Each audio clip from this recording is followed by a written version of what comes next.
মা ফাতেমা দুইটা সন্তান লইয়া গো বাবার মাতার পাশে হাজির। ফাতেমা দুইটা হাত বাড়াইছে, মাবুদ গো আমার এতিম বাবা আর কত কাঁদবে উম্মতের জন্য। বাবা কাঁদতে হবে না, উম্মতের ব্যথায় 3 দিন পর্যন্ত কাঁদলা গো বাবা। আমি ফাতেমা রে ও তুমি বুইলা গেছো গো। সমস্ত পৃথিবীর মানুষ বলতে পারো গো বাবা, আমি ফাতেমারে তো ভুলার কথা না গো বাবা। বাবা গো উম্মতের মায়াই বুঝি ফাতেমার কথাও ভুলে গেছো বাবা, আর কাঁদতে হবে না। আমি ফাতেমা কথা দিলাম আপনার উম্মতের জন্য, আমি ফাতেমার তামাম জিন্দিগির নেকি আমি দান করে দিলাম। রে মা বোনেরা, তোমাদের জান্নাতি মহিলাদের সর্দারিনী জীবনের সব নেকি যদি তোমার আমার জন্য দান করে, এই ফাতেমার জীবনী কিনা গড়ে নেওয়া মহিলাদের দরকার আছে কিনা? এটা নিত না তো।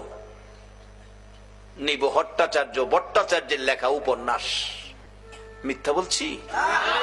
শিক্ষিত শিক্ষিতা যুবক যুবতী, যুবকদের রুমে ঢুকলে এই কিসিমের কিছু ভয় পাওয়া যায়। একটা যুবক রুমে আমাকে থাকতে দিল এক মাহফিলে, বালিশের কোনার নিচে দিয়ে একটা বইয়ের কোনা বাহির হয়ে রয়েছে। ভাবলাম মুসলমান যুবকের রুম, হয়তো উহুদের জমিনের কোনো কাহিনী, হয়তো নবীজির জীবনী হয়তো এখানে পাওয়া যাবে, গাউসে পাকের জীবনী পাওয়া যাবে।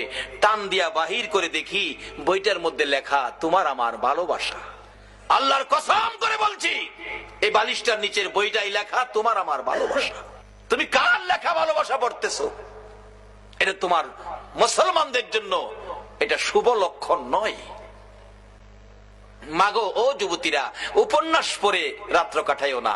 কোন কোন যুবতী মহিলা ফজর আযান পড়ে এটা উপন্যাস পড়ে, এটা কপালও কি আছে আল্লাহই জানে। যদি রাত্র কাটাইতে হয় কিছু পড়ে ফাতেমার জীবনী পড়ে পড়ে রাত্র কাটাও। কাল কিয়ামতে খাতুনে জান্নাত ফাতেমাতুজ জাহরার সাথে তোমার হাসর হয়ে যাবে। না হয় পবিত্র কোরআন শরীফ পড়ে রাত্র কাটাও, তোমার জীবন ধন্য হয়ে যাবে। কিন্তু এক বর্তমান বাংলার সমাজ ধ্বংসের দিকে যাচ্ছে। উপন্যাস পড়ে ফাতেমার জীবনী কিনে নেয় না, উহুদের জমিনের ঘটনা কিনে বাড়িতে নেয় না। একটা মহিলাও বলতে পারবে না একটা ফাতেমার জীবনী ঘরে আছে, দেখাইতে পারবে না। বলতেছিলাম যে ফাতেমা তামাম জিন্দিগির নেকি আপনার আমার জন্য দান করে দিয়েছে, তারপরও নবী মাথা উঠায় না। আপনার আমার ব্যথায় নবী কান্দে, ফাতেমার কথাও নবী শুনে না।